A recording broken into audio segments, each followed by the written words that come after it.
Views expressed by Casters Guild members are only the opinions of that member, and that could change from day to day. Guild members may use mature language, but that in no way means they are mature. Listener discretion is advised. 15 years ago, a show debuted on Nickelodeon, one that would change the way we looked at animation and children's entertainment. But then, everything changed when M. Night Shyamalan and the live-action movie attacked. And when the world needed the Avatar the most, it vanished. But my guild and I believe that the new Netflix series might be able to save the fandom. And that's the spell we're casting tonight on Casters Guild.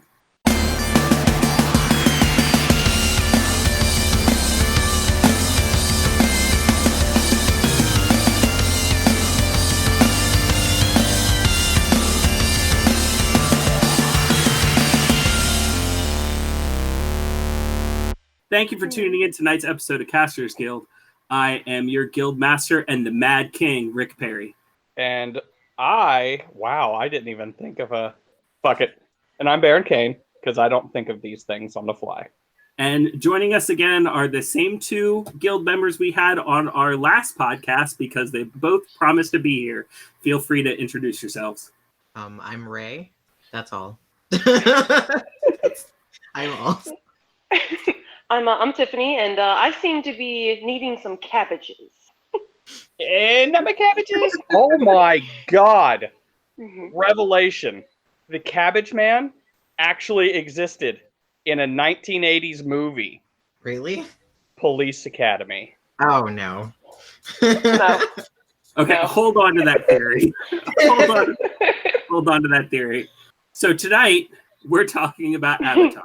So Avatar, if you don't know, there was this planet called Pandora, and it has this material called unobtainium. And we were trying to get unobtainium, but there was this race called the Na'vi who lived on that planet, who didn't want us to take the unobtainium. And there's a whole movie by James Cameron all about it, and that's what we're talking about tonight. Yep. And if you've ever seen Fern Gully, you don't ever need to watch that movie, by the way. Agree. That's true. All right, so obviously, we're actually talking about Avatar: The Last Airbender, the animated series. Primarily. With occasional segues of bitching about the... Right. And then, Right. and By then the way, Tiffany and I watched the live-action movie again in preparation for this podcast, and I regret everything. See, I thought about doing that and then decided I love myself. So... I've never seen martial arts so fucking slow in anything before. Okay. Before we get into bitching about this movie, sorry. I'm sorry, I interrupted your theory. So, Cabbage Man in Police Academy. Okay, so the character was kind of racist because it was the 1980s and Police Academy. Sure. But I think it was either the first one or the second one. I'm pretty sure it was the first one, though. Where Michael Winslow, if you guys don't know who Michael Winslow is, he's the sound effect guy from Police Academy, was in a karate fight in a back alley. And they were fighting around. I don't know why this guy was... Oh, because he was unloading. He was unloading his wares. But it was like broccoli. Oh my God, was it cabbages? But he was bringing out like produce, and like they fell all over it. And he was like, "Oh no, not my broccoli!" Except in a really kind of racist accent. But yeah, it's like the almost the same character except not as damaging as the Avatar people. Yeah, the Cabbage guy actually wasn't supposed to be a reoccurring character. Oh, was he Avatar: The not? Last Airbender. No, it's just after the first time they used him, the creators just thought it was so funny and it was so liked by the fans that they were just like, "All right, let's throw this guy back in." And right. Each time they just thought it was funnier, so they were like, "All right, throw him back in." And I've seen people cosplay as the Cabbage Guy too, and it's phenomenal. It is. I've seen a lot of cosplays of the Cabbage Guy and of the Secret Tunnel dude. Yeah. Like those are the two like I don't know. I don't want to say main characters, but like Support Well, the Secret characters. Tunnel guy's in like one episode, so yeah. So you It's definitely just- can't call him a main character. And then, if we're talking about Cabbage Guy, I mean, like, he's reoccurring, but he's definitely... Not a main. Yeah, I don't know how many episodes, but it's definitely not a ton. I could take a look at how many episodes. They're the comic relief. We'll go with that. Yeah, well, there's a lot of that's a thing. Comic relief, I feel like, is very important for Avatar. Absolutely. Like Like comedy it's Oh my God, necessary. for Avatar. Yeah, And it's the one of fact reasons that the movie failed. right, the fact that the movie not only was just fucking garbage, Yes. Awful. but also was not funny at all. Like it wasn't even like ironically funny. It was somehow just sad. Those white people were way too serious for their own good. Yeah. Yeah. They tried to put jokes in it. Like there's a couple things that Sokka says in the movie. like Ong. Yeah. Man, I'll tell you what, his rationale, I could almost see his rationale in that, but I don't know anything about naming conventions about whatever Asian country he was trying to cite. But he was trying to say that he named him Ong because that is how it would be pronounced in whatever Asian country he was referring to. Okay. And So it was like, but this is a fantasy. I can't speak for Aang or Ong, and like I hate what I'm about to say because I don't want to defend the live action movie at all. Don't make But me. Sokka's name is based off a word in Japanese, and that word is Sokka, which is how Okay. they pronounce it in the movie. Mhm. And like Sokka in Japanese is basically like, really? Or is that so? Or, oh yeah? Like that's what Sokka means. Like, maybe you hear like a fact or something, you go Sokka.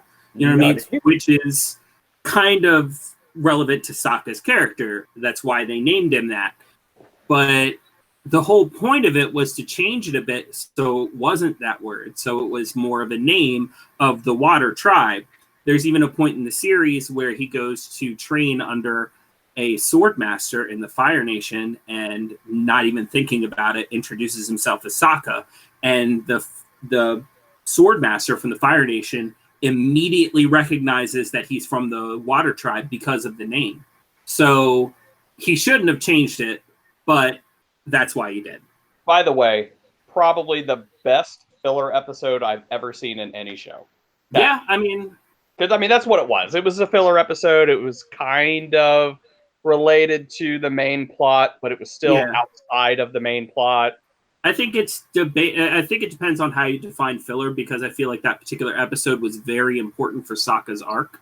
Yes, no, it's definitely... Well, a lot of filler episodes are still relevant and vital to side characters and stuff, but... Well, one thing I can say is Avatar does filler episodes well. Yeah. There are a lot of shows that don't, and Avatar does not waste their filler episodes. Absolutely not.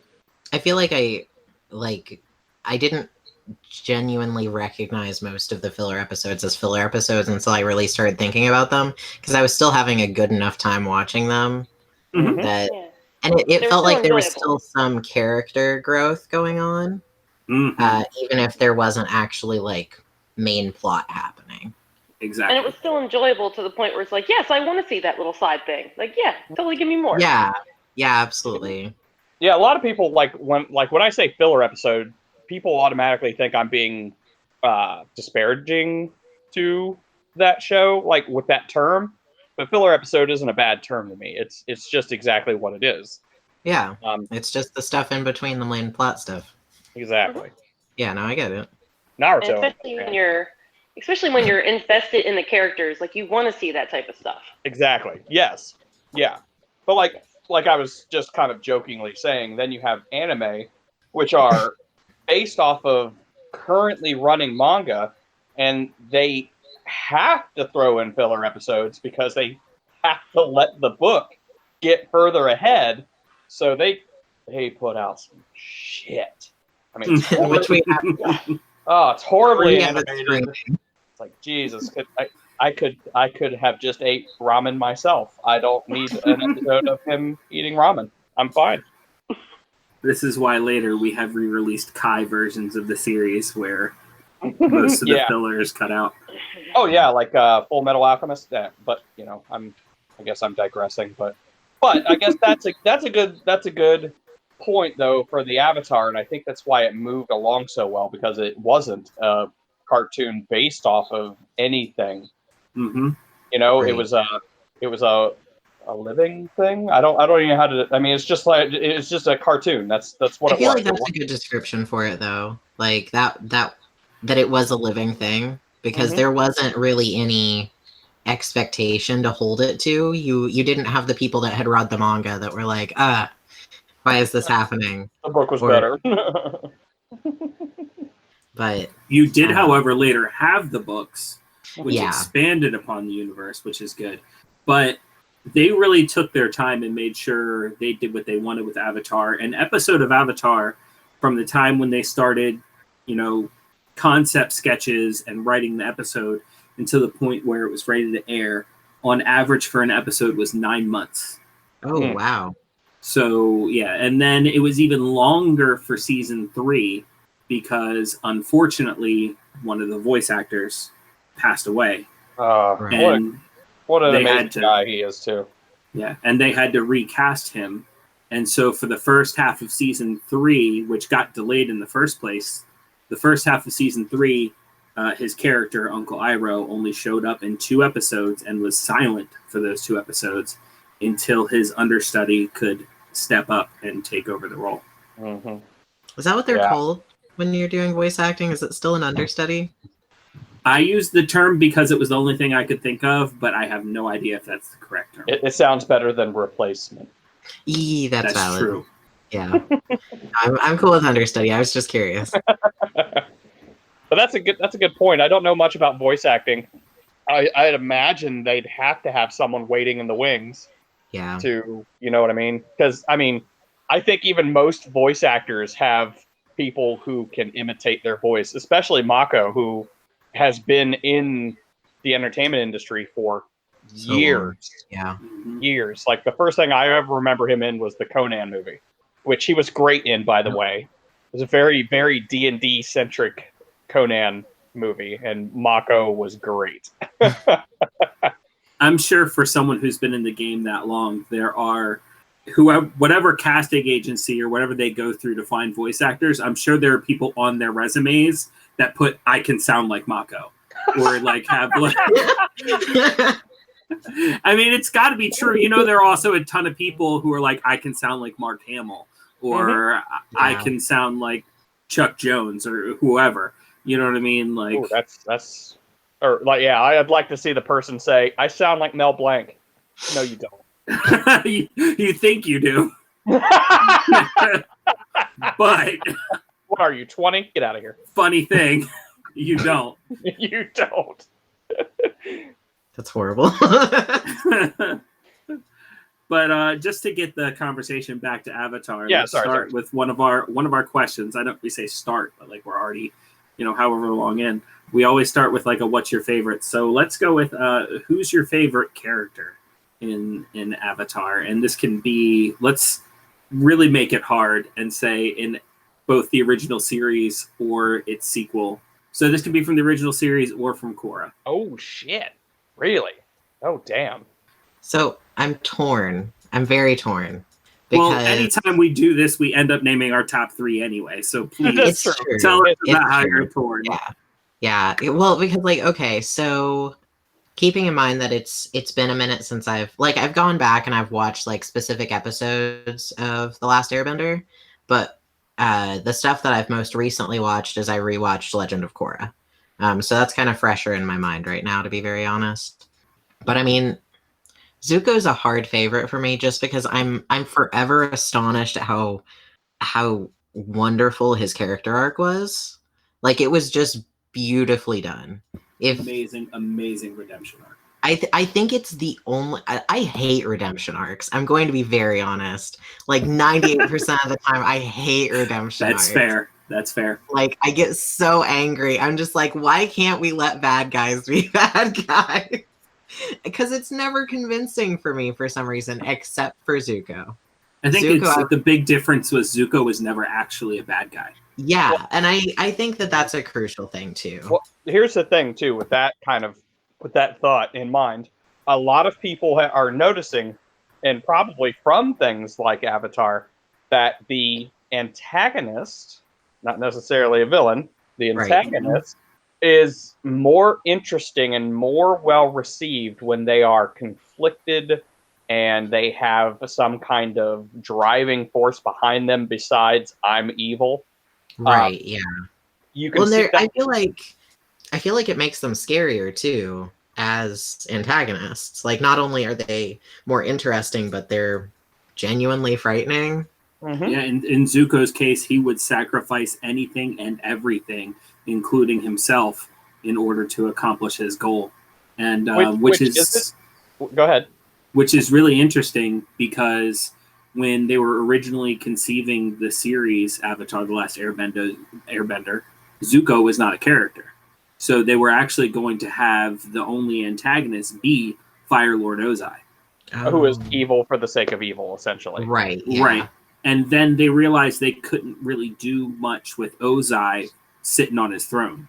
Like, Right. it'd be much harder to have him doing things that would affect the Avatar when he's just sitting there on his throne. And then they came up with the character of Prince Zuko, which, to come up with that character at last minute and still have such an amazing story for him is really impressive. And I will say that it's like his goal. Like, he will do anything, he'll sacrifice everything to achieve his goal. And it's not just to capture the Avatar. It is not even his honor that he is hoping to get back. It's Right. the love of his father, Yeah. the respect of his father. And that really is, like, that hits home so hard for a lot of people. And there's, you know what I mean? And it's like, yes, I can see him as the antagonist, but I know that he's not wrong. Yeah. Sure. Yeah. But even when they introduce his sister, Azula, Mhm. like, you see her come in and it's like, man, she is fucked up. Oh, yeah. But even then, it's like you realize that there is something there. She's not evil for the sake of evil. She has been snapped somewhere. Oh, yeah. And she has not been able to adjust. And this is where her actions are coming from. It's not evil, it's actions. We get two very, very nice sides of Ozai's A+ parenting. Well, and yeah, Ozai's A+ parenting mixed with the absence of their mother, which is also as a result to Ozai's A+ parenting. Oh, their mom's total that arc with their mom was, I sobbed. I'm willing to admit that I sobbed. And then we get to see just and then we get to see what happens with one of Ozai's kids when his brother gets to take over for a while. Yep. So Yeah. you just saying Zuko and you're stopping at Zuko? Oh no, but like, I wanted to start with Zuko because, like, Zuko's the one that, like, is stuck in my head, like, perpetually. And as usual, we kind of went off on a few tangents. Hey, you know what? Yeah. It wouldn't be a podcast if we just stuck on task. You're right. It definitely wouldn't be Casters Guild if we stayed on task. You know what? Name 12 podcasts that stay on task. Dude, I dare you. I can't name 12 podcasts. Well, so, that sounds like a you problem. But most of them are, like, drama style podcasts, so I don't think that counts. Scripts don't count. Yes. Okay. So, anywho, Zuko and Lynn from Legend of Korra.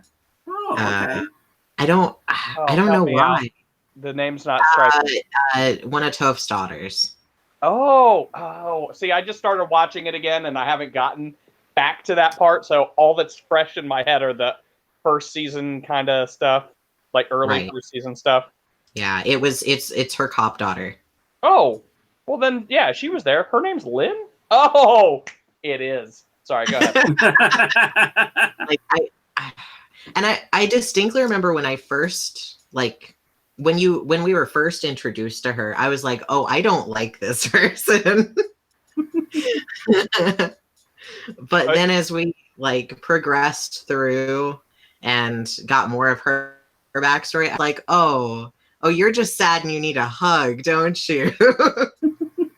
When I first got introduced to that character, I was kind of like, oh yeah, this person's too rough for me. And then, just seconds later, oh yeah, she's Toph's daughter. That explains everything. Like, this makes sense. But then it didn't explain everything because a lot of her bitterness came from, Horn Dog Aang's son. Yeah. What the fuck is his name? Man, I really gotta watch that whole thing again. Yeah. What's Aang's son's name? Tenzin? Ah, yes, voiced by J.K. Simmons, which Yeah. I was amazed by that. I just remember when I was first watching Legend of Korra, I was like, why does he have so many children? It was like he decided he was going to repopulate the Air Nation with just him. It's gotta happen somehow. What was messed up is that he was with Lynn, and then this other lady comes around and steals him from her. So it was like, you are clearly being led around by your dick, sir. And that lady is a dick bender, and she got you. Oh. Oh no. Oh, no. Oh yeah, I'm running with it. Dick bending. No, I remember I'd seen a meme and I was just so fucking horrified. Because it was about the whole metal benders and the fact that there's iron in blood, and I was like, oh. But I will say this: if Magneto can do it, so can metal benders. Yeah. And by that I mean manipulate the iron and blood. I'm not going further Well, than that. now hold on, because metal benders can't actually bend metal. They can move it. They bend the impurities of Earth within the metal. Okay, that's valid. So I don't think if you look at the shreds of iron that are in the blood. Did they go into Korra? I don't know about in Korra, but in the original series, that's how Toph invented metal bending. She said that? Because it was all about yes, meteor, and right? you saw it. Like, okay, so Toph was locked in a metal cage. Okay, I don't know if you remember the scene. I do. But I also remember the horrible thing that happened to those two men afterwards. They are dead, and they died in there. You cannot take that away from me. So Toph sees with her feet and her hands. Correct. Right. Because she senses tremors and the earth around her. Okay. So you're saying Toph has tremor sense? Yes, actually. So Toph put her hands on and her feet on the metal and felt the earth within the metal, and it was an impure metal. Okay, but I mean, I saw those ripples; they went all the way through it. Right. I mean, you can look it up, but I guarantee you that's how metal bending was invented. It's the impurities of the earth within the metal, which is why metals like steel cannot be bent. Did they say that? Yes. They said that they cannot bend steel. Yes. Really? Okay. Because there aren't as many impurities in it. Man, okay. I mean, I'm gonna have to believe you because I mean, I don't know, but in Korra, they talk about the fact that the easiest thing to metal bend, or the easiest thing at least to learn on, is the meteor bits because of the high concentration of impurities. Earth inside of it. Yeah. Yeah, Earth. Big air quotes there. And then I saw so they were talking about that, and then somebody was like, "Yeah, but bloodbending's already a thing," which led to a joke that I didn't want to be made. Well, you know what? Go ahead and make it. Regarding Katara and Aang. Whoa. Are they at least adults at the time? Yes, I was pretty sure that they were adults at the time that they were making that reference, but maybe I just assumed. You can't tell with fandom sometimes. I know, right? Now, Aang only had one kid, right? It was just Tenzin? No. Doesn't Tenzin have a brother? Oh, that's right, he does. He does have a brother who doesn't... a sister, too? I thought that there was a right. sister. It's all coming back. But yeah, because there was Umi, because he's the dumb brother that became an airbender after. I love him. He's great. And I'm pretty sure that they had a sister, didn't they? Am I crazy? It sounds right. It does sound right. I swear, wait, didn't one of them die? Maybe. I don't know. Maybe that's the sister. I don't know. I haven't watched. I need to watch Korra again. It's been a long time since I've watched Korra. Oh, yep. I think the sister died, and that's why they don't talk to each other. And I definitely need to watch Korra again, because while we're on the topic of favorites, it's definitely got my favorite animal of the Avatar series, and there are a lot of really cool ones in there. That's a whole conversation in itself. Fucking animals in there. All right, so before we touch that, let's get back to, because we've only gone through one person. Well, yeah. Okay. So we're on the question: who is your favorite character from the Avatar series, and it can be from the original series or the sequel, The Legend of Korra. So we've got Ray's answer. Tiffany? You need time to think about it. Are you ready to go? Appa. Cheater. Yip, motherfucker. Yeah. It's Appa. Of course it's Oh gonna be God, animated. that whole You're Appa right, got you're right. kidnapped arc. Oh, Oh my God. Anytime All the the feels. bison kidnapped, it's painful. I thought for sure that he was just going to split the world in half. I mean, He should have. I know. There he is. Found him. Found him. So do you want to expand on that at all? I love the bond. I love the bond that Appa and Ong. And which one are we doing here? Please stop. Aang. It is Aang. Yeah. Are we sure? What version are we in here? All right, cool. I'm leaving. Bye. I love their bond. I think it's super sweet, and it's a big part in Aang's role as well. Oh yeah. I mean, there's nothing left of Aang's whole world. I mean, like when I say that, you realize Aang was born among the monks of the air nomads. See, they're air nomads. He was- Did they ever move? Yes, between the Okay. air temples. Oh, okay. So like they would like rotate between the air temples. Gotcha. So They have a air temple. Aang is born amongst the monks. He ages to age 12. He knows nothing except the air temple. He is told he's the Avatar. He runs, is frozen, and then 100 years later, so like he still knows nothing of the world outside of the air temple. And then he finds out it's all gone, all of it. Yep. And the only thing he has left of it is Appa, Momo. you know, his staff, and then when he finds Momo. So of course Appa is that important to him. It's his only connection left, or the only big connection left to the world he knew, which is gone. Mm-hmm. So is it just Appa for you? Because I know Ray was torn between two characters. So I mean, I also love Aang. Like, he's so lovable. Like, he starts one way, and by the end of the series, he is a completely different person. The character arcs that they did were just beautiful. you Right. also have to admire Aang being who he is and still choosing to remain a pacifist. Yes. Mhm. Yeah, and it kind of feels like you grow with these characters too. Like you see their transformation, you're just like with them. So I really like Aang too. He was a really good main character. So actually, that's a good point. So Avatar: The Last Airbender debuted in 2005. So how old was everyone here in 2005? Do you really want to ask this question? I do. I I don't was want to. 17. 17. I was I was 18. 9. I'm gonna head out. And Baron? Why? Why did you come back? My daughter wasn't even born. There we Hey, go. mine Okay. either. That works. Let's see. So- You said 2005, right? Yes. Mhm. So I was 20 in 1999. So I was 26. So Ray, We had just met around that time, actually. yes. It Close was to that like a time. year Yeah. or two after that, yeah. Yeah. Ray, you actually did get to grow up with these characters.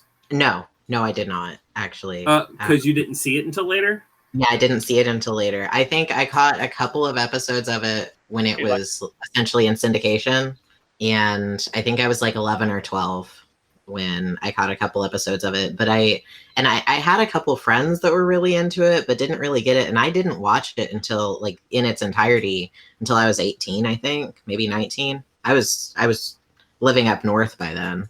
Okay, well then I'll argue, okay, so you saw it around the same age that Tiffany and I saw it. Yeah. Because we saw it when we were about 18. And I would argue that like when I was 18, I was still growing up. I mean, like I was Sure. coming into who I was as a person. I mean, I probably haven't fully realized who I was until about 3 years ago. So, I mean, in a way, I definitely grew up with these characters. It definitely had a great big impact, I think, on who I am as a person.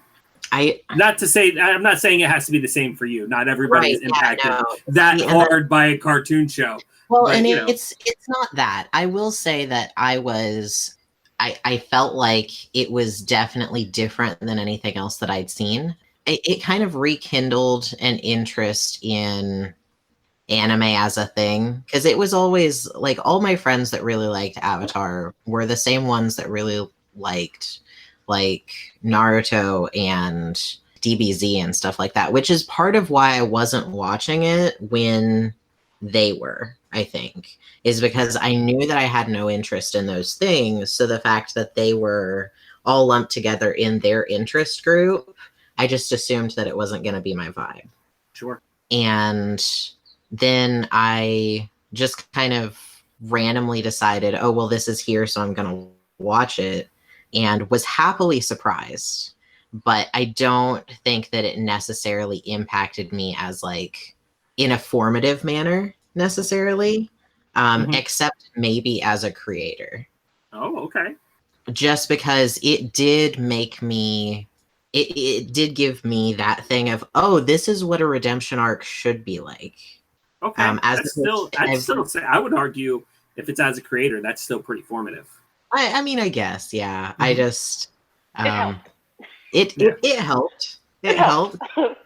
But like that's the biggest thing is I don't even know. It was definitely different than anything I had ever seen. And that affected me, but I would not say that I can definitively say this is the thing that makes me this way. Sure. I can say definitively that Avatar: The Last Airbender is what helped me realize that family doesn't have to be blood. And found family, yeah, that would be a great found family. Yeah.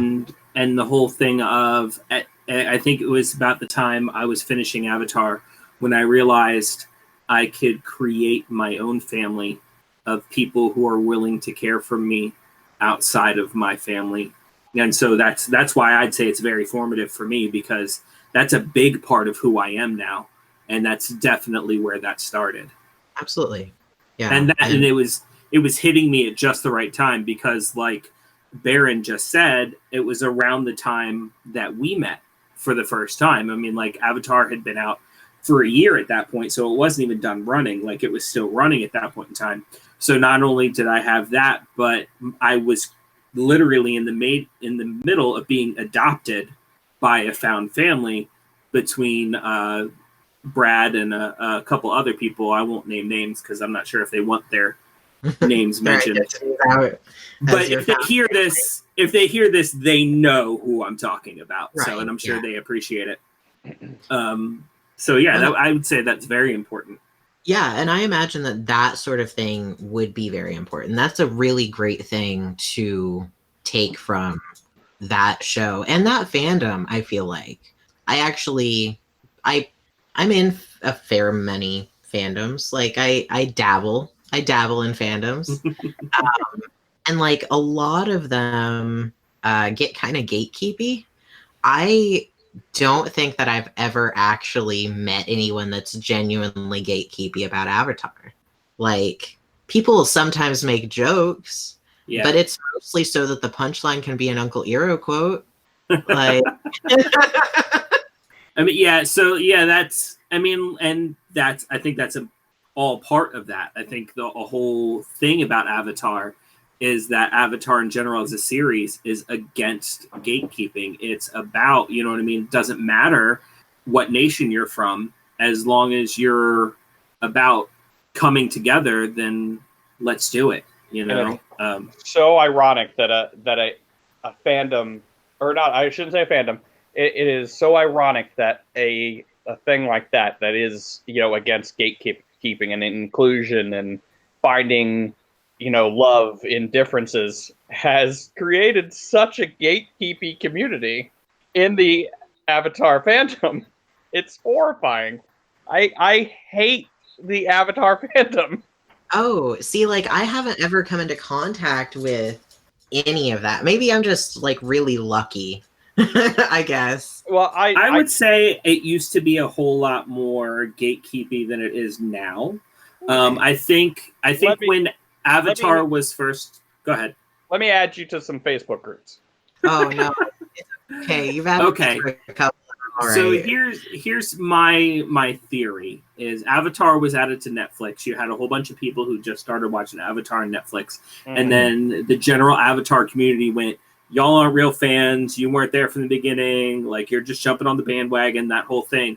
But then I think a bunch of the real hardcore Avatar fans went, "Look, that's not the attitude you should have. Like, is that That's how not Uncle Avatar. Iroh? Is that how Uncle Iroh would want you to act?" And I think a bunch of them backed off. Like a bunch of them went, "Okay, no, you're right." So of course there will always be there. You can't have a fandom without gatekeepers. Like they're gonna exist. Right. But I wouldn't call the fandom gatekeepy as a whole. I think it's more of a minority. But it all comes down to who you interact with and what your experiences are. Yeah. Well, and again, some of it may be because I actually started. That would have been 2014 or 15 was when I was watching it. So it had essentially 10 years to kind of marinate to itself. But you weren't at the time. You weren't jumping on the time where you had the opportunity to be called a bandwagon fan. Right. Like yeah, you were no. jumping on all on your own. You weren't jumping on with a whole bunch of more people because they had just put it on Netflix. You were jumping on your own. So you probably wouldn't have reached that same wall that a lot of fans reached because of the whole Netflix era of Avatar, which I want to talk about. So let's go ahead and get through this question. So, Baron. Oh, we're still on this question. Oh, yeah. Favorite Avatar character or characters. All right, you ready to hit me with this? You ready? You ready for me to hit you with this? I think is what I tried to say. No, it's not right. Are you ready for some football? I guess is what I'm trying to say. Okay, I have 3 because you gave me that leeway. I have 1 purely Avatar, Last Airbender. I have 1 purely Legend of Korra, and then I have 1 Bridging the Gap. Okay. You ready? Avatar: The Last Airbender, Sokka. He may be my all-time favorite, just all-time favorite. You 3 know me. Yeah. I don't really have to explain myself. No, you don't. You so personally identify with Sokka, it's not even surprising. All right. Now we're going to go purely Korra, full Lin, who I believe is actually kind of that series of Sokka, except he can bend. All right. Bridging the Gap. Do we know where I'm going? One of the characters that was in both series is Uncle Iroh. Duh. It's Uncle Iroh. Yeah. Okay. Fair. With Toph Beifong as a close second. Yeah. Yeah. I can see that. Yeah. Yep. Those are my 3 favorites. And I do have to say, I think honestly, out of both series, all of them put together, I think that Uncle Iroh is definitely my all-time favorite. Sokka is kind of how I feel now. It's how I'm kind of relating to him, but Iroh is who I want to be. Right, yeah. You You're know on what brand. Good job. Huh? You're on brand. You're like, you want to be the supportive dad, but you also want to marry the moon. I get you. Right. While drinking tea. While drinking tea. Yep. Spot on. All right, now that I'm going What about last you, Rick? and all the great characters have been taken. Of course they have. So We never made a- What's that? I said we never made a rule that we couldn't repeat because we may love No, characters for different reasons. Oh, it's gonna happen. All right. So first out, shout out to my man Pabu, because you know me, it's got to be Pabu, fire ferret for life. I'm not even kidding, Rick. Right before you went and you were like talking about how all the great characters are going to be taken, in my head was like, why doesn't he just pick that fire ferret? You know that seems to be something that he would go for. It's really, and like you said that, and I'm like, holy shit, there it is. It's like you ripped it out of my head. And then Jet, actually, while I think Jet is That's another good, I think, redemption arc. Not as good as Zuko's, I think a lot of people forget about Jet, and why everybody forget about Jet. I think Jet and his crew, and like if I'm talking about found families and like that, I mean Jet and his crew, you know, Smellerbee and all them, that is what they are, you know. And I'm a sucker for a freedom fighter. And then Uncle Iroh.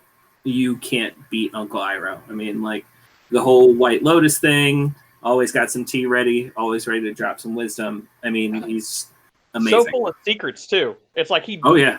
It's never like in my what's the male version of Mary Sue? They called it something that was really fucking funny, but kind of like the, you know, Luke Skywalker is just stupid good at this shit and there's no explanation for it. Mm-hmm. With Uncle Iroh, it's like he does this shit just kind of out of nowhere, but then you're like, no, that makes sense. Yeah. Yeah.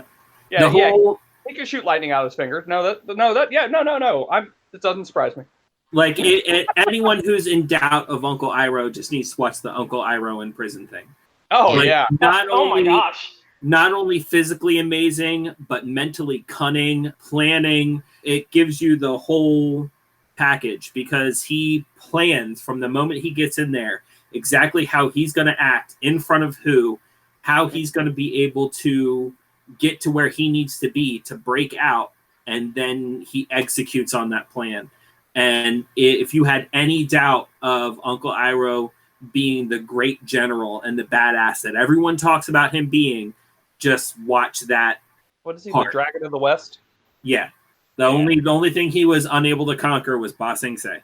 And that's even because, I bet, didn't his son died and then he was just like, I don't want to do this anymore. Yeah, well, that nobody was able to conquer Ba Sing Se. I mean, like the war that the Fire Nation waged on the world had been going on for 100 years, and they still couldn't take down Ba Sing Se. He could have if they hadn't taken away his little boy. Yes. If anybody could have, it would have been Iroh. They crippled him. Yep. Mm-hmm.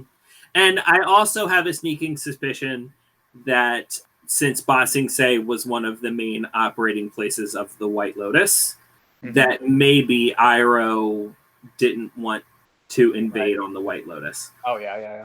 Yeah, that's true. Yeah. So now that we got that question out of the way and we're an hour into the podcast. Jesus. Let's bitch about the movie for a minute. That son of a bitch.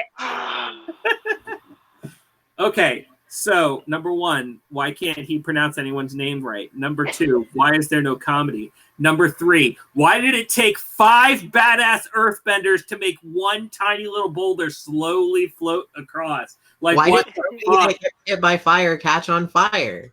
Mm-hmm. Why did the firebenders need fire pots?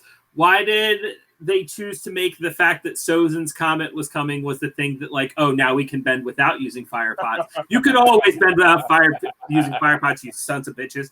Why did the Earth Kingdom just kind of like bend over and take it? They were being kept prisoner in a fucking canyon surrounded by rocks and earth. And then Aang just came up and was like, why don't y'all fight? And they were like, you know what? You right. And then they fought. What the fuck? In the series, they were keeping them on a metal boat. Like there was no earth anywhere. And that's why they couldn't fight. They were in a canyon. I'm sorry. I'm spiking my audio. I was just like, we're just gonna let Rick run this time. Like none of the rest of us need to even participate. Obviously, that one particular scene is a bit of a sore spot for me. Notice none of us jumped in. Yeah, so you're just like, yep. Also, why? Just why? Just why? Why? Good talk. Right. Why is all of it fucking... Anyways, my next favorite character is... So, I bitched about that a little bit. Do we think the Netflix live action series can redeem it? Okay. Well... So, I was hopeful initially. And then the Fire Nation attacked. And then the creators dropped out of it, and I was like, oh no. Well, there's Uh-oh. rumor, and of course it's only rumor, but That there's they paid rumor. them enough money to be reinvolved again? There is rumor that one of the reasons the live action series has been delayed so much, and we still don't have any kind of release dates or no pre-production or no casting announcements or anything like that, because they are still in talks with the creators trying to get them to come back. So at least they are trying. Okay. If these rumors are true, at least they're trying to because I thought about it, and I didn't put any Google research into it or anything like that, but just off the top of my head, I can't think of a bad series made for Netflix. I can think of a couple times when Netflix took another series and tried to make another season and went, oh God, that was a terrible season, Arrested Development.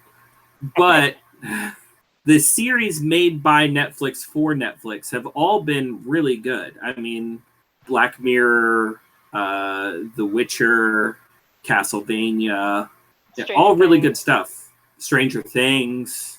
So I can't imagine them just churning out some crap like M. Night did and slapping it up there. Regardless, I think it's going to be better. It's at very least going to be more watchable than The Last Airbender. Sure. The problem is... Yes. Oh, I'm sorry. A problem was, and again, this is rumor because it wasn't in the official release from the creators, is that Netflix was trying to whitewash the shit out of this one again. Right. Mm-hmm. And it's I get it. First off, what a lovely way to showcase a bunch of Asian actors that would normally never get the chance to do so or be relegated to the background of a, action movie as that Asian guy. You know which one I'm talking about, the bald one with the Fu Manchu. You laugh because you know exactly who I'm talking about. I wish I knew his name. And then this is all based on, and I know we were just talking about the names and about how we shouldn't put so much emphasis on the names because it's just a fantasy world. But this is all based off of Asian culture. Mm-hmm. We can find enough Asian actors, enough Asian extras to fill in a world that's based on Asian cultures. Mm-hmm. And I'm sure we even have some Inuit actors out there who would be more than happy to fill in the ranks of the water tribes. Absolutely. And I want to see that. I want to see a culturally diverse Avatar. To be fair, there have been later press releases where people who are still involved with the casting of the live action series have promised they won't be making that mistake again, where it will not be whitewashed. They will be casting racially appropriate, I guess would be the right words to use. At the very least, the main actors should not be white. Right. Don't do this. Cast everybody else Asian except for the main characters who are white. It's that's point completely. Yeah, that'd be even worse. Yeah. I think, okay. Do you guys remember the talks about how when The Last Airbender started getting people talking about how whitewashy it was, and M. Night Shyamalan was like, no, we actually have a very diverse cast. And it was what is your diverse cast? Is it all of your bad guys being played by Iranian people? Because... Because that's it. I think they were actually Indians. Some of them were. Like Zuko was. Wasn't he the one from Slumdog Millionaire? Was he? Don't know. No, you know what? Well, no, was he? I don't think so. Oh man. Let's be real. Computer that I could look at that point in time. At that point in time, the person who was voice acting Zuko probably would have been one of the best choices to play live action Zuko. But you know what? Look, I'm putting this out there right now. He needs to be in more stuff. Period. He needs to be acting. He needs to be voice acting. He needs to do because he is amazing. I mean, he's still doing a lot of voice acting. Yeah, but you might not recognize it as much, but he had a very long run on American Dragon Jake Long. Yes, but they need to bring him back as fucking Rufio in something because he looks the exact same way. Yeah. I don't think at this point, now that it's 2020, I don't think at this point they could bring him and play Zuko. That's Rufio. Yeah, Rufio, fine. I don't think he could play Zuko at this point. I think back in 2010. Look, you know I what? He think could be he the could shark have played Jaws, and Zuko. I'd be happy. Yes, he was the Slumdog Millionaire. Was he? Oh, fuck. I was like looking it up, and I got fucking distracted by Dante Brasco. I didn't get distracted. I'd watch a movie all about Rufio. I would. I'd watch it. I would too. Origin story. It's a 3-minute short of him being kidnapped as a child. What more origin do you want? He breaks the fourth reason, wall I in the end. think, like, I heard Well, rumors of such a movie, and I could be making that up, but no, we make up that was it. talk about. That was it. No, it was. He made a YouTube. He made a small Settle YouTube down, Rick. series, and you can Settle look it down. up. That was Rufio. Look it up. Brasco made a YouTube miniseries. Do you want a cookie? I got Yes. Maybe a drink Yes, of water. I do. I want a cookie because I remembered that. Yes, I want a cookie. Get the man Shut a up. cookie. Go watch it. I got some Halloween Oreos. We've gotten to see lots of very up here emotion from Rick today. Look, I love Avatar and anything tangentially related. Shut up. The whole point of Cast there's is another one. Wait a minute. You love Avatar and anything related to it? That means you love the movie. You heard it here, folks. Rick loves the Avatar movie. Uh-oh. Rick Is thinks that- M. is Night that your guilt Shyamalan did a decree? great job. Fuck you. Is this a guild decree? You better not, you son of a bitch. Hey, you leave my mom out of this. I don't know. Is she Avatar related? Is she Avatar related? She's about as tall as Aang was in the first series. Huh? Yeah. We can do 5 degrees of Avatar here. Yeah. I'm uncomfortable. I need an adult. Well, keep looking. You're not going to find him here, brother. Yeah, I was like, does anybody know one of those? No. No. Hold on, let me check. Lilith, am I an adult? No, she says no. Wow. Well, smart Wow. kid. That's awesome, actually. Hold on. What? Oh shit! Damn. What did she say? She said not mentally, at least. Oh, Oh. Ooh. harsh. I mean, when you're right, you're right. But Yeah, I mean, notice I'm not arguing with her right now. It still kind of hurts. Like you right, but ouch. I say you're right. You're grounded, but you're right.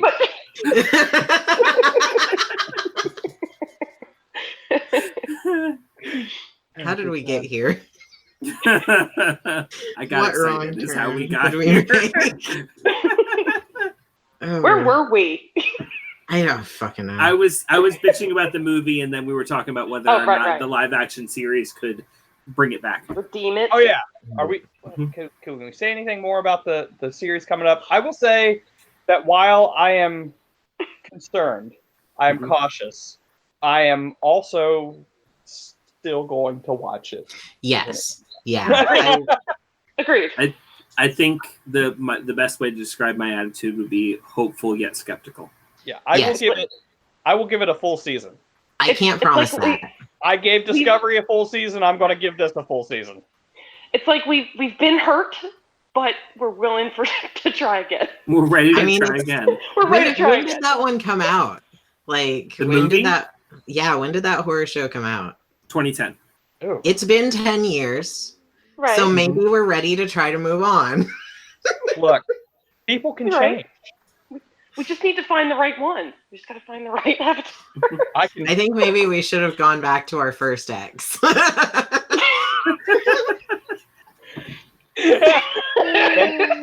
They have been calling.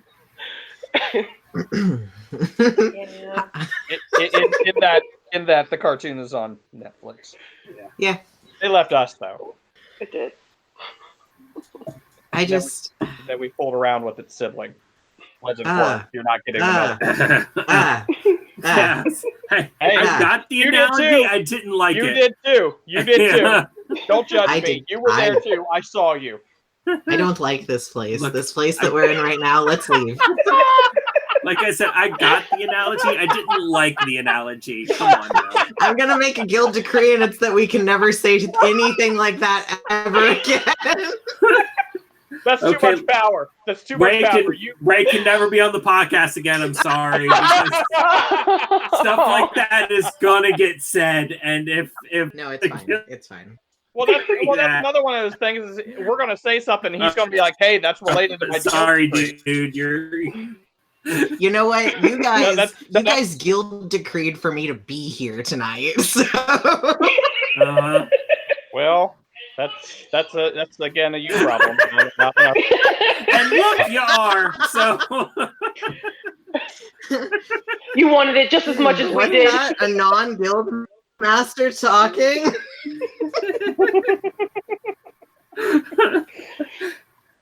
Speaking of which, man. are there any guild decrees that anybody wants to throw out right now? Anything I don't know. Avatar related that you're just like? I'm about to erase the existence of the live action movie. I was about to say the wouldn't live hate you action for it. is not. I was gonna say it's not canon. Like it's Okay, not. no. Yeah. Well, it's already not canon. Good. Okay. Let's leave it that way. How about this? The movie is canon, but and I saw this online. The I movie know where was you're in going. fact a live action adaptation of the play that the Fire Nation players put on about the Avatar. Okay, I can see that. I mean, Uh-huh. there are parts of that theory I like, and Uh-huh. there are parts of me that go that play was better than the movie. But I feel like Tis they would my at least guild get people actually caught fire. that is my guild decree. That Okay. the movie is canon, but it is a live action adaptation of the play that the Fire Nation players put on for the Avatar crew. Okay. Maybe Okay. not for them, but they were there. Yep. All right. We're there. Yep. Guild decree. Guild decree. I don't know that I have a guild decree for this one, actually. I mean, we're not done yet. It could happen. Sure. Yeah, Guild decree but, like, Fire I- Ferret is the best. Guild decree Fire Ferret is the best animal combination to come out of Avatar. Guild decree. Oh my God, Okay. we haven't even talked about the animals. Let's talk about the animals for a little while. Animals. All right, let's do it. Super cool, in my opinion, and like I honestly still want to do this in a D&D campaign eventually. They have no animals that you would find in our current world. Like everything is. Oh, Wrong. there's the bear. So okay, Oh, but God, the almost bear. everything, and it's super rare. That's one of the reasons it's super rare because Oh, it's it's just a obviously bear. a mutant freak. It's obviously Yeah. But everything is two animals jammed into one, Wait a minute. which is hold on. amazing. I just thought of something. It could be a mutant freak, but hold on. What if the Avatar world actually had access to another world, like our world, and that's how they got the bear? Because notice he had the bear like it was a friggin'. So what if that's what happened? Like somehow they got this bear from like our world or like a world like it that just has normal animals. And that's why he had this and was just kind of parading it around as this. And why it's super Curiosity. rare. Right. Yeah. Like, cause he, was he a king? Is that what he was? Yeah, he's king. He was So he was the king of Ba Sing Se. Mhm. Right. So The he Earth had King. this, right. So he had this bear like it was a status symbol. Yeah. And you're not Wasn't gonna that party get. for the bear? I think. Well, you're right. I almost think it status symbol isn't wrong, I think, but I think it kind of betrays the character of the Earth King because I feel like he had it just because he wanted it. He just thought it was super cool. Like it wasn't that he was trying to show Right. it off to other people. Like he just thought it was super cool. Right, but That it's it was not, a bear. But it's not like it was a monstrosity. It wasn't a freak of nature. Mm-mm. He had it as a pet, as a loving. You're not going to get some Mhm. like king from ancient England that has a two-headed goat as a loving pet. You know what I mean? Nope, That's just corgis. Yeah. not what's going to happen. They'll have a lion from another country brought in as, and maybe that's the thing too. Maybe regular bears or regular animals they have on other continents in that world. Possibly, yeah. Well, I know that there's like There's a pretty thorough list on the wiki of the different animals in the world. And I think that there are some animals that are just those animals that aren't like hybrids. Okay. But either way, it's not a ton. And like that Right, convention they came up with for the series of just like, okay, rather than come up with just some random new animals, let's just take this animal and smash it together. And like that is our new animal Thing. hybrid. Right. I thought that was super clever and super cool. Oh yeah. It also It was led to different. some really fucking cute things. Yes, Yeah, it did. Like, can we talk about the otter penguins? Because the Oh. otter penguins are Oh adorable. my God, yeah. Oh, Like, and I had some horrifying things too.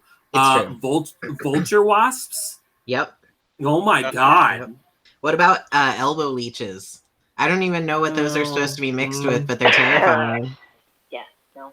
One of my favorites, and I saw them in Korra, the wolf bats, Yes. Mm. and that team that was the wolf bats was hilarious. The White Falls wolf bats. What were they? Were they eel? Were they eel dogs? Eel. I don't know. Let me check. I think Ray's already got the Wikipedia page up. I'm trying to look. Cheater. It was an eel hound. It was an eel hound. Oh yeah, those were yeah. cool looking. Well, you know what? Oh, And- were those things that would saw by scent? yes. Yes. Okay. And then Korra's bear dog, which, you know, it wasn't just a dog. It had to have been like part polar bear because that thing was huge and awesome. Mm-hmm. But I will also say that I am a huge fan. Oh, wow. This is going to come out way wrong. Let me back this up. In Okay. D&D, I really love playing halflings that use dogs as mounts. Okay. Okay. So for them to bring a dog that big to be able to be used as a mount was great. I mean, if you think about it, you have a canine that's that big. Oh my God, ancient warfare would have been changed completely. I don't know why. Oh my God. Why the water tribes don't have those everywhere? Bear dog cavalry. Oh my God. Yeah. The Fire Nation would have not gone anywhere, but apparently they didn't exist until 60 years after the events of Avatar: The Last Airbender. So weird. 70 But years. However long it was. Yeah, whatever. But yeah, I love the animals in there. The turtle ducks. Oh, the turtle ducks. Oh, I would love to cute. have a rubber turtle duck. they've got to have made like They had to. some sort of Yeah. merch for that, right? If not, they I'm didn't, sure- somebody's got it on Etsy. Yeah, I'm about to say Etsy is somebody has had to have made stuff like that. Turtle Duck. duck. Shopping. Add to Did you cart. find it? Wild Republic did a rubber duck sea turtle. Oh, someone knitted them. Oh, Oh, You're perfect. look at they're perfect. Oh my God. There's a turtle duck plush doll for $95, and let me tell you, the eyes and the beak are haunting. are they? Haunting. Not in a great way either. Let me see. I mean, do you want to? Yes, I Yes. want to be haunted. Of course we want Yes. to Can't, see and you be can't haunted. unsee this. Yes. All right, there you go. Wow, that Oh. was horrifying. That is haunting. I love it. Haunting was the correct word. I Yeah. love it and Oh. hate it in equal measure. Is, Now- is it the now- back a bottle cap? Oh, thank God. It says mutant doll statue. They knew what they were Oh, doing. okay. Okay, good. Now, to the creator, if you happen to watch our show and you Listen see... to our show. Well, no, They won't. we're not naming anything. You don't know we're talking about you yet. I mean, but except you we have- totally said mutant. And I did say $95 on Etsy. They may put two and two together, but we have plausible deniability. But also, mission accomplished to that person. Mission accomplished. But if you happen to see this and you do see it's your doll, my apologies. You did way better than I ever could. So Oh yeah. Especially if that was the objective. You know what I mean? Yeah. Right. You know, hey, and then Maybe Good it's job. supposed to be very unsettling. well, yeah, I'll just say that like the animals were very cool, and like some of the combinations they came up with, something you'd never think of. And I mean, especially like, you know, lemur bat. Who would think to put a lemur and a bat together? And like, yeah, they made it like in every episode. There's Momo. So yeah, very cool. Yep. All right, so let's bring up. So if you were a bender, what type of bender would you want to be? Oh, what type of bender would I want to be? Oh, fuck, it's probably still going to be the same. Which is Waterbender. Waterbender. Yeah, it's funny because like I always like, you know, you take those tests and stuff, and I always come up waterbender. So it's like, you know, what would you be? Waterbender. Cool. I asked my daughter, hey, what would I be? You'd be a waterbender. Like, but you're right. And then thinking about it, what type of bender would I want to be? And it's like, yeah, well, this is where it's Waterbender. Waterbender. There's water everywhere, and they can heal.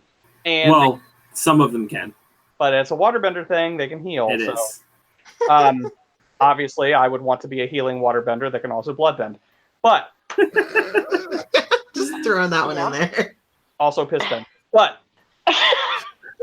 what? No, you don't get that one. You don't. Yeah, Pretty no. sure all If of them I- can do that. I look. You only that's get one. Heal or piss. You only get one. Look, that kind of power is something I deserve. All right. I would piss. We don't Tiffany, know. you haven't used the don't guild know. decree yet. Ooh, I could use a dildo. Ooh, okay, all right. Yep. Yep. My I might want to stay for this conversation. my little minion just walked in just as I said that I need to piss bend. So I mean, I used to. right, high five on that. Can't they also like beer bend? Can they what? Beer bend? Beer bend? Sure. Yeah, why not?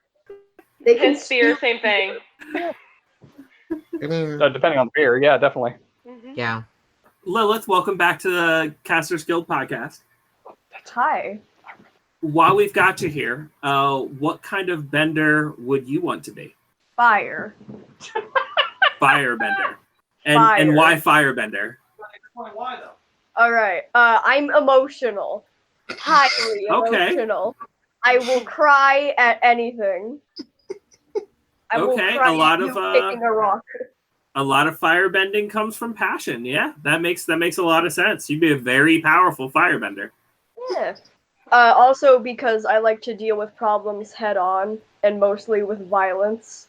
Oh, wait, what? I'd like to Oh, point boy. out at this point in time, there's a pretty nice theory going around about why Azula's fire is blue and not red. So, of Okay. course, there's the original prevailing theory of blue fire is just hotter than red fire. Like, once you raise fire to a certain temperature, it is blue, it is not red. So, a lot of people are like, oh, her fire is just hotter. But then someone else pointed out that's not the only way to get blue fire. When you burn certain chemicals, certain compounds, they just burn blue, regardless of temperature. Right. And one of those things is salt. If you burn It's salt, because she's a salty bitch. she is Yeah. super salty. That's She what I was is gonna say. 100% salty, and so that's why her fire is so blue, because she is so salty. Okay. I really thought it was about passion, like a I moron. I thought that it was like gonna link in somewhere, and then I was like, oh, I see where we're going.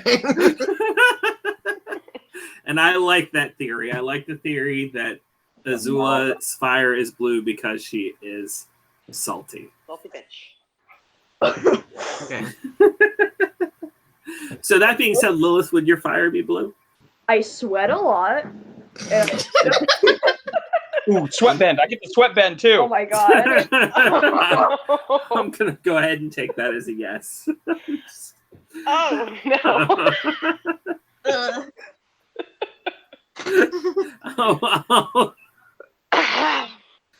Oh, Casters Guild listeners, be very glad that you cannot see us right now and you're only hearing us. So, thank you very much, Lilith. It's been great having you on again. Thank you very much for telling us what you would bend. Ray, what kind of bender Hold on. would you be? I would like to add to this real quick. Hold on. We literally just had this conversation yesterday about what benders we would be. And one of her conditions for being a firebender was because she's willing to kill. Okay. The firebenders. I also like you burning. got- I like fire. You got to be ready. You got to be ready Good for thing that you're a Agni healer. Kai. Oh. You never know. Right? Yeah. Yeah, you get to dance with dragons too, maybe, depending on if you're friends with the Avatar. You don't know. So I have also taken a few of those which bender would you be tests, and it always seems to come up as an earthbender, but I don't want to be an earthbender. I want to be a firebender because of the aesthetic. Oh, the aesthetic, yeah. And you know what? And that's funny too, because that's why I wanted to be an earthbender originally, because it's like I love the aesthetic and I love like, you know what? I'll make my own fucking house. I don't fucking care. I'll live in a stone house because it's great. But But then you need really, come on. energy. You need energy. But yeah, no, I'm too. right there with you. I get it. The aesthetic is wonderful, especially for the Yeah. firebender. Their But houses. I mean, So you don't necessarily want to be a It's- firebender as much as you just want to be a member of the Fire Nation. yeah. To be honest, I would be cool not having that level of responsibility, but looking nice without that level of responsibility. But that's another question though, and that's like something that I think they tackled more in Korra than they did in the original one. Yeah, Benders that bend other elements in other nations. yeah. Mhm. Can you imagine if the Fire Nation actually employed Earth benders in their, in their armies and shit? Yeah. They'd be done. So yeah, I could totally see Ray being a badass Earthbender in Firebender duds. Yeah, there you Yeah. go. Yeah. So is that It's the like, I'm answer? here. Earthbender and Firebender duds? I mean, that would work, to be honest. You'd end up just being a Like- lava bender. Ooh. Yeah. Oh, that would be so scary, and I love it. So yes. There you go. Earthbender for the Fire Nation, aka Lava Bender. I'm gonna fuck up your day. Fire resistance. I wish lava benders had fire resistance, so they could just yeah. bend magma and just. I mean, if you were really, really good at it, you could just like bend the lava, I guess, around you in such a way. I mean, theoretically, yes. Yeah. All right, Tiffany. So What Ray, type of you and I bender? are opposite. Yeah, Ray Okay. and I are opposite there. So I too have also taken those little quizzes, and it always comes up as fire for me. Always, always, always. Okay. And it might be because I'm Aries. Like everything that I ever do when it comes to zodiac, fire every time. But I would want to be an earthbender. Okay. But I'll most likely end up doing fire. Just I because would that's like- what I am. The funny thing is, you bring up zodiacs, and I'm a Pisces, And I'm a Yeah. Taurus. Mm-hmm. and I also love the moon. So whatever. Uh-oh. It just kind of fits. All right. Let's go. So we've got Baron, the waterbender. You get to be. We've got Ray, the earthbender for the Fire Kingdom. We've got Tiffany, the firebender for the Earth Kingdom. I guess I'd ruin it if I didn't say air. at this point, No, right? no. No. He has Guild Decree has to be an airbender. Ah, No, that's wait, I so already- limiting. Wait, you're- You already used your guild There decree. you go. There you You go. already used it. I'd kind of ruin it if I wasn't an airbender at this point, right? Lilith, I you should mean, no, it's fine. They were gone for like 100 years. It's no big deal. Which is why there needs to be more of them. Oh, Here's my biggest problem with being an What am I airbender. Hold on, Lilith, just use her Guild Decree. You're an airbender. Oh God. I'm kidding. I'm kidding. Oh I'm God, she was on the cast. I got it. So sad. Too bad. Here's okay. You say that, gotta know Tiffany, but everything here's about my this biggest problem with being an airbender. I Mhm. don't know if I could rock the bald look. Well, hold on. You don't have to. There are. Yeah, because what's his? Oh no, he did shave his head, didn't he? Yeah. Aren't there I mean, like what- airbenders who Look. aren't monks though? Because isn't No. it the I argue that the sandbenders are airbenders. Oh, they're earthbenders. I could make the argument that they're airbenders, though. By canon, they are earthbenders. Yeah, but even canon can be very wrong sometimes. Sometimes canon can change. Lilith, use your Guild Decree. All right, I'll do that. I will. I thought Oh, I thought we she can't- already did that. No, she was kidding. Lilith already did. Lilith already used No, it. she took it back. She took it back. Yeah, I'm the one that said it. She never really said it. She revoked the decree that Okay, was falsely but put in let's- her name. But also, But let's even Ray was saying that he would be like the Earthbender, but with the Firebender aesthetic. So no, but no. Let to be real, just to be real. Since Yeah. everybody is really going into it, and then he just starts earthbending. Like, I've always taken the quizzes too, and I've always thought about what I wanted to do. And I'm very similar to Baron, and I always got water. I'm a Pisces. I always wanted to be a waterbender because I thought, and my biggest thing with waterbending was I always thought the piss bending. switching between water's form. Oh, So like switching from water to ice to vapor to like, and back and forth again. I always thought that was super cool. But that being said, really thinking about it, the ability to fly would just be so amazing. And like one of the things I think is super cool, and I don't know if they ever did their research on this and this is why they made airbenders able to fly and, air bisons able to fly. But the way flight works for airplanes is by Bernoulli's principle, where basically they shape the wings in such a way that the air pressure underneath the wing is heavier than the air pressure above the wing, and that creates lift. And if you were an airbender, you could do that so easy. You could create the differences in air pressure to make yourself lift and glide. Like you wouldn't even need the glider, really. It would just help. mm-hmm.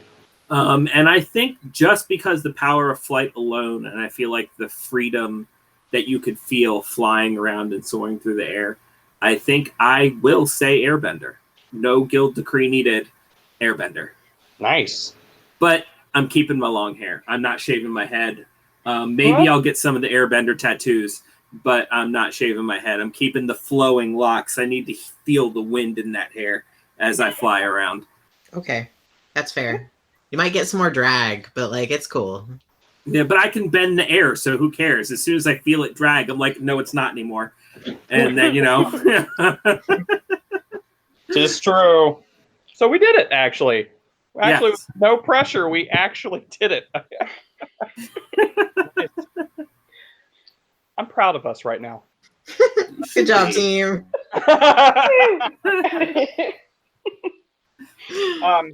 So I wanted to bring something up only because I follow an artist who I think is amazing in everything they do.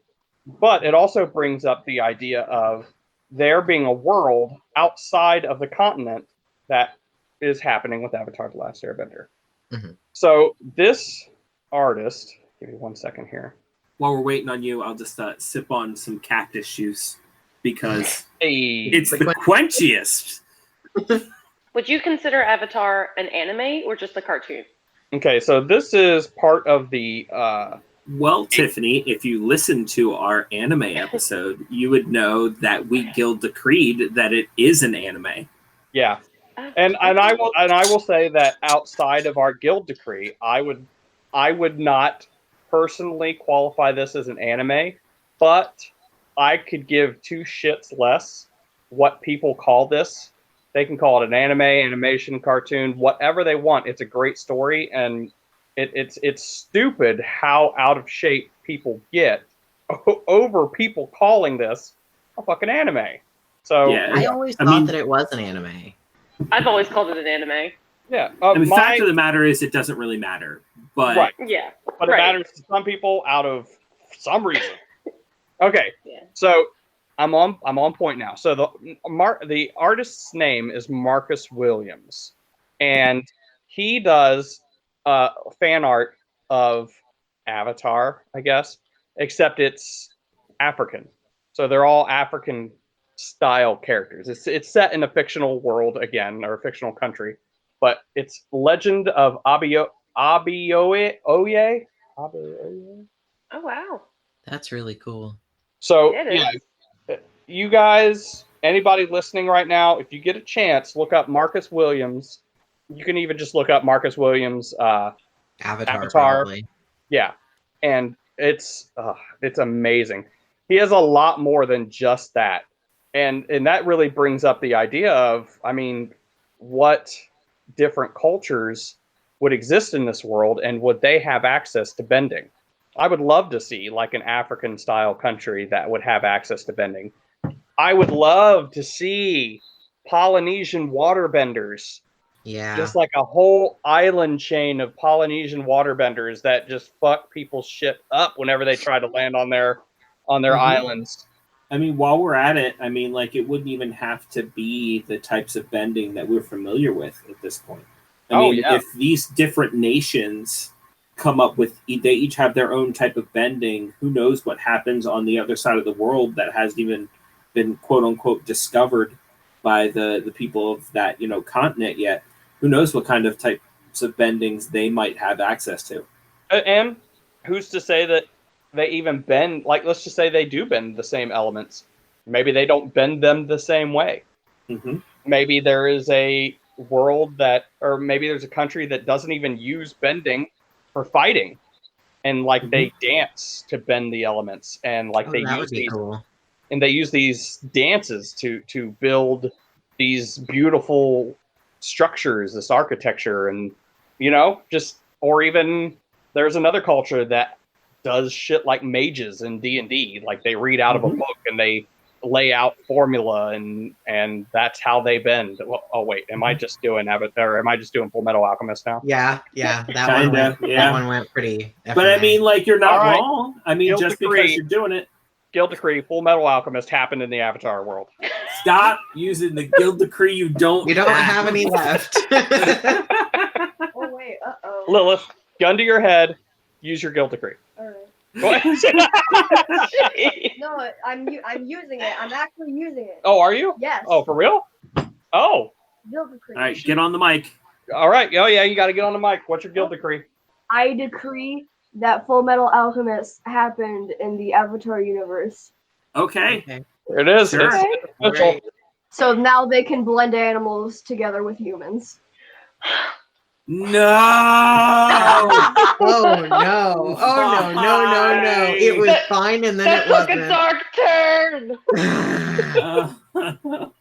And that's how we got the different animals in Avatar? Yes. No. No, do not like. Oh, we're all sad now. We made a horrible mistake, didn't we? Yeah. Uh-huh. Yeah. Mhm. It was automatic regret. And later, when I'm editing my this, Guild I'm going to Decree. have to write that down. Hold on. Guild Decree. I got one. Okay, so yes, what Lilith said hold is on. true. Hold on. We're trying not to do guild decrees that just straight up nullify other guild decrees. So No. Okay. It's not. Just let me do it. And also, I want to point out that her saying merging the animals is part of that decree. Yes. Okay. Okay, so yes, what Lilith said is happening. However, it's in the movie, not. Well, no, because we've established that the movie is a play. Yes, So, exactly. Which happened in the Avatar world. So it's. I don't think Still, you're changing but- very much. I don't. But if it's a play, it's all theatrics. Sorry, Tiff. I don't know, bro. I don't know. I don't like it. I know. Sorry. I know. Okay. We unleashed evil upon this world in the name of good. Sometimes that happens.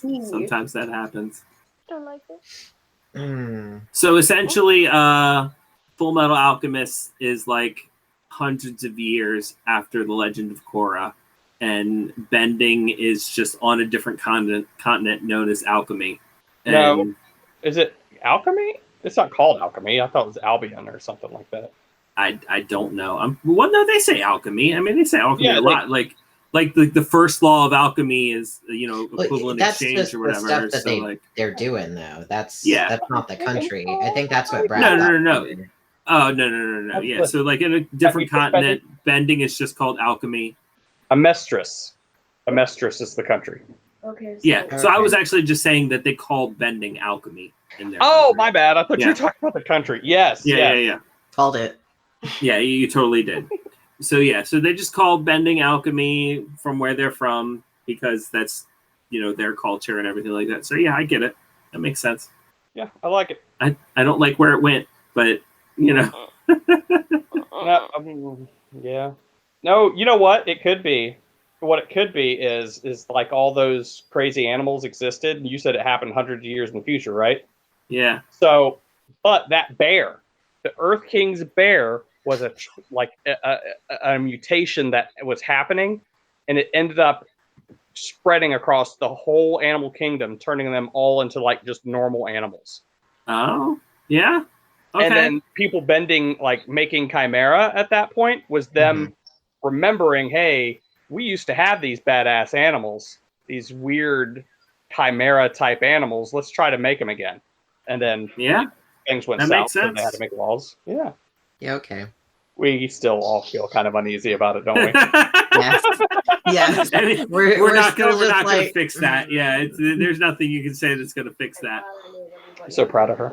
I'm So, glad I made this cast. I love how this just derailed the whole thing. All right, so Avatar. But yeah. But let's just bring it back. Yeah, if you get a chance, look up Marcus Williams' stuff. You Yeah, please guys, do. viewers It at looks really home. cool. Oh, did you look some up?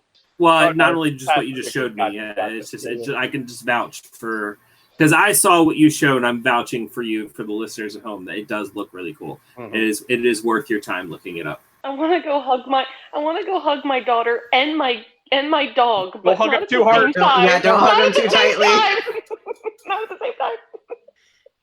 Did anybody else like ship Zuko and Katara? There for a while. I thought that they were going to be together. Yeah, I knew that they were working on. In the beginning. Yeah. Yeah. Oh In the well, I beginning, mean, yes. in the beginning of him being a protagonist, you mean? Yeah. Oh, that's Okay. a big thing. Yeah. Yeah, I thought That's she was so- the one to like turn him What around. was that called?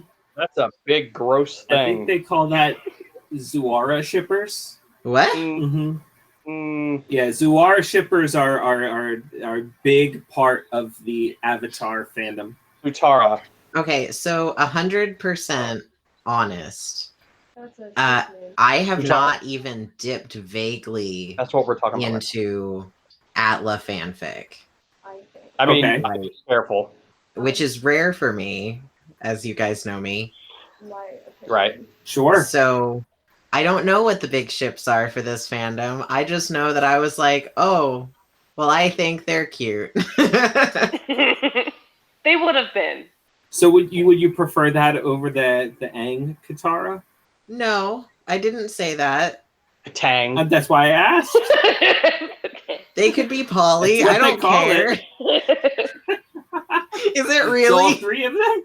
It's Katang. Yeah. Yes, Katang. It's what I it's called, hate yeah. it. It sounds like Boomerang gets thrown down a hallway. Ah, why are ship names so fucking stupid sometimes? Because the Would creators you of the have- names aren't thinking about what the ship names are going to be for these characters. Would you have preferred Aang Tara? Okay, He's like, no, I don't prefer ship names at all. Fuck them. I'm okay with ship names that are like not a mixture of the people's names. I don't like those. I think they're infantile. I'm preferential to ship names that are like titles for those characters or aspects of those characters. So like, on the fly right now, I'm going to need you to make up a ship name for Aang and Katara and Zuko and Katara. And you're going to Yeah. have to put USS in front of each one. what? Shit.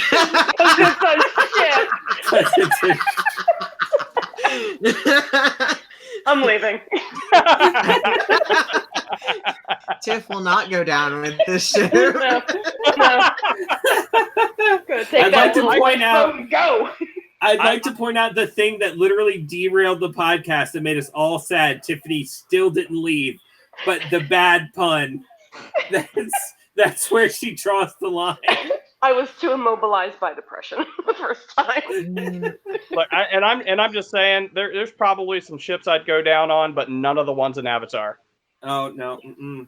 Mm-mm. I mean, no, but so the issue I'm having is that like, because there are a number of titles that you can use for Zuko, And there are a couple of titles that you can use for Aang. Ooh, But- the Blue Spirit. Yeah, that's what I was thinking. Like something like that. But No, I like Tang. Katara. Okay, all right. While Ray thinks, let's talk about the Blue Spirit for a second. So it is obvious, if you look in the background, that the Blue Spirit is not a character that Zuko made up. Like, Zuko is not the Blue Spirit. The Blue Spirit is a legend told to the children of the Fire Nation. And the Blue Spirit is a mass-produced mask, because in the festival they all go to, the fire festival they go to, you see the mask salesman selling Blue Spirit masks, which is... Time out. Are you telling me that Zuko essentially dressed up like Batman Yes. to beat up bad I guys? It would be like me putting on a Batman mask. Well, okay, me that knew how to fight. Put on a Batman mask, went outside and beat somebody up, and came back in, took it off, and said, that wasn't me. Yes, but it's way cooler than what you're saying, because actual ninjas, actual historical ninjas did this all the time. They would Historical ninjas dressed up like Batman and beat people up? Oh my god, Batman is dressing up like ninjas. Where does the way around. Oh. Okay. Oh. So, like, ninjas would take popular characters from kabuki plays, mostly Oni, and use those masks when infiltrating, because people would recognize the mask but wouldn't recognize the person. It was an easy way to blend in but not give away who you were. So, and if you look at not only that, but the techniques, Zuko ninja techniques, they were on point. And whether it was on accident or on purpose, the means of ingress and egress that Zuko used as the Blue Spirit were all ninja, shinobi accurate, and not like to ninja movies and stuff like that, but to actual ninjas, and the ways and the techniques they would use to infiltrate and then escape. And not only did he do it as the Blue Spirit, but even after he got rid of the mask and on missions he went on with Sokka, dressed as Fire Nation guards, using it to infiltrate the Fire Nation encampment and obtain information, were all actual ninja techniques as well, which I think is just super cool. Yeah. I will say though, and even though he didn't have the mask on, I still believe that he was doing this as the Blue Spirit. When Jet came into the tea shop and tried to throw down, Zuko whipping out that dude's swords and ready to... Yeah. That was badass. He was like, look, I'm not going to burn you. I can just whip your ass with these swords.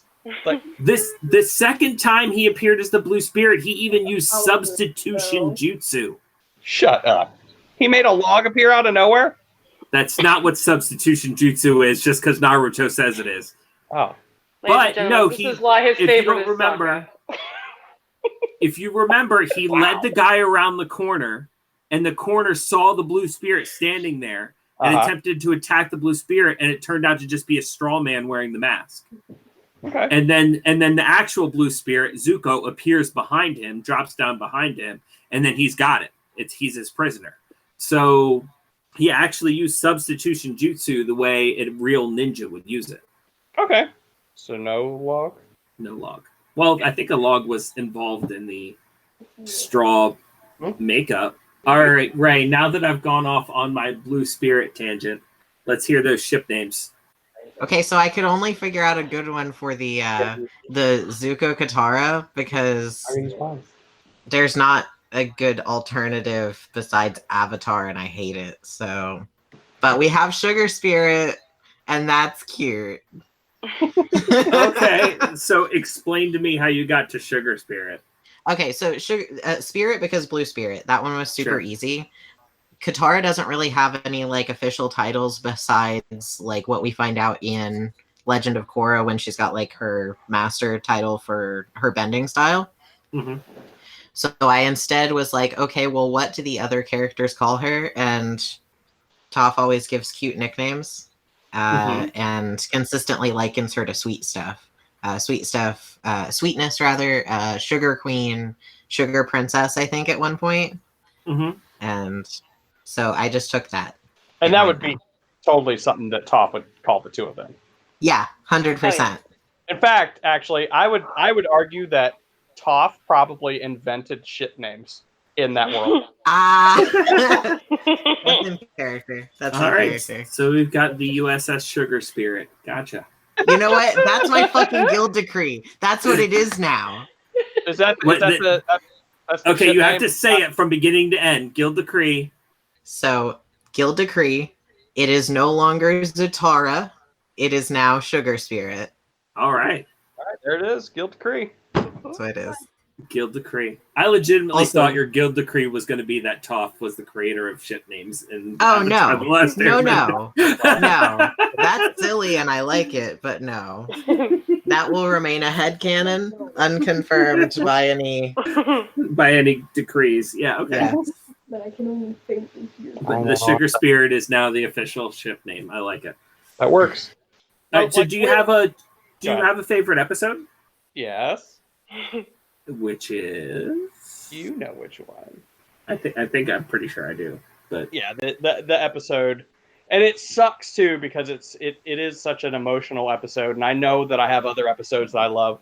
Like I love the Swamp Bender episode. I love the faceless demon from the spirit world episode. But the one that really gets to me is the I don't know the name of the episode, and I should, but it's the one where the focus is on that part that focuses on Iroh, where he goes and pays tribute to his son. Yep. Not that Sure. one. And I'll tell you, because it hits me on so many different levels. Because even before they dropped the part where Mako had died, where they said, rest in in peace, memory Mako. of yeah. I was already crying. Right. And then that hit, and it was just like it broke everything inside of me. I became a different man that day. That day, the Baron, was born. Brad had died. Ray, what's your favorite episode of Avatar: The Last Airbender and/or Korra, The Legend of Okay, Korra? so we actually already referenced this episode, maybe twice even. It's the City of Walls and Secrets, which is the episode where they get to Ba Sing Se trying to find Appa, and they have to infiltrate the party for the bear. And that's the same episode where Zuko and Iroh are working at the tea shop, and Jet comes in and accuses them of being firebenders. Mm-hmm. Oh yeah, I did. I referenced that one at least. Yeah. Yeah, it's been referenced even if the episode directly wasn't referenced, we've referenced things from that episode. Yeah, Oh, that several one's my times. favorite episode, which is really funny because that's actually the first episode that I ever saw. Oh, neat. That was the first one when I was watching it syndicated that I managed to catch. And I thought that it was really weird and didn't make a whole lot of sense when I first watched it, but now it does, Sure. and I love it. What about you, Tiff? So I have seen Avatar in its entirety, but it's been a couple years, so I don't remember the exact episode, but I do remember snippets of episodes that I'm like, wow, I really like that moment. For example, when Toph joined the whole little family unit there, and after a while she was with them, she ended up running away because she thought they hated her, but then them going after her. That episode there when she finally realized this is my tribe, this is my family. I remember loving that. I don't remember what episode that is, but that one. Okay, good one. Yeah. I don't remember. I just remember snippets. Yeah, I'm horrible at fucking. I had to look it up because I couldn't genuinely remember if the that's bear fine. party was in the same episode as the other, as the tea house. So I had to figure out whether that was the same episode or two different episodes. Right. I don't know. I'm going to be the only person to name an episode from The Legend of Korra and say the episode where she joined the Fire Ferrets. Oh yeah. Okay, yeah. The episode where she became a member. and like that whole sport that they came up with, where you use 3 different benders to do 3 different jobs, and like that. Oh, I mean, I hate the overuse of the phrase "blew my mind," but like seriously, like how do you come up with something like that? And like it's just super cool. Like Speaking once of again, blow. I mean, I feel like I'm just gushing, but it's super cool. speaking of blow, my dumbass was like, why don't they put airbenders in there? They're like are like none. There's a couple, Right, but right, there are like right. none. It had to be explained to me, like, but there's like only one. I'm like, oh yeah, shit. Well, at the end there was more, yeah. Mhm. No, that's a good one. I like it.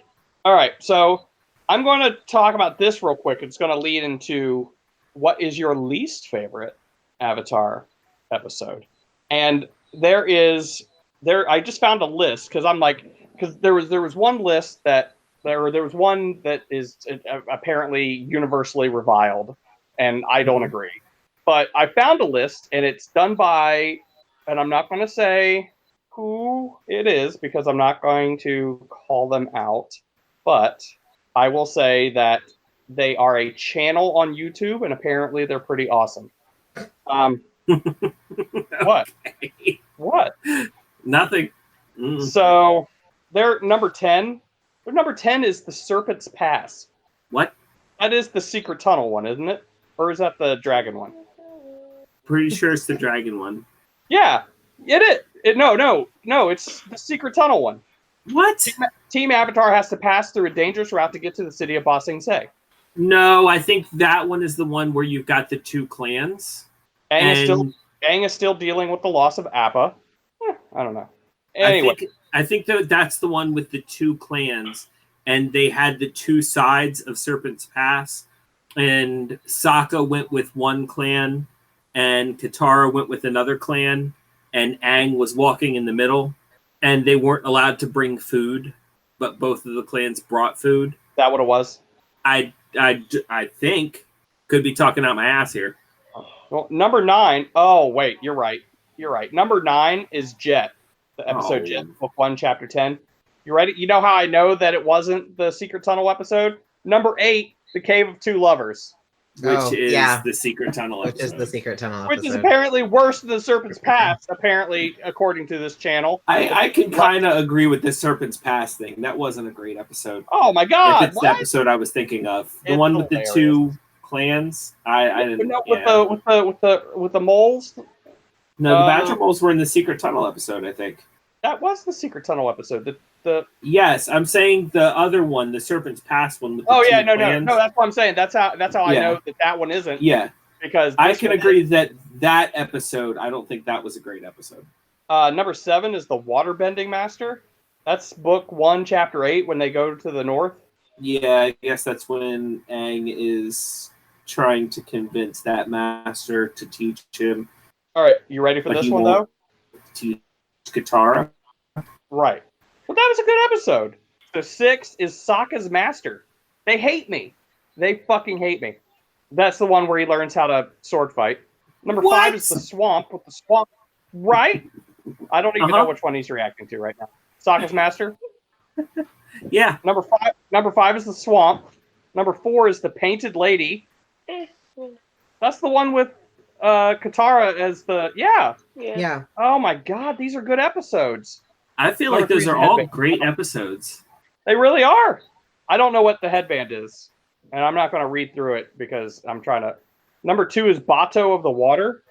Oh, yeah, that episode wasn't very strong because that was the one with their dad, Katara and Sokka's dad. Yeah, if I don't remember okay, them, they probably aren't great. Number 1, the worst episode. They say, "Oh, who are you kidding? You know it's the Great Divide." I think all the Avatar episodes are great.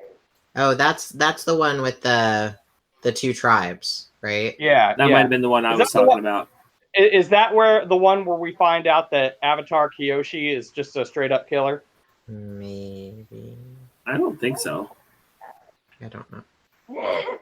Yeah. Anyway, I think my least favorite episode, just because it didn't seem as cohesive as the rest of it, was the one where they the weird Avatar festival that they wander into. That's actually all about how everybody hates the Avatar. Yeah, I remember that one. That one was just a really weird episode, and it didn't really feel like it fit. It was awkward. Yeah, Yeah. and I felt like it. There were a lot of just random convoluted things going on that didn't make a whole lot of sense or try to make a whole lot of sense.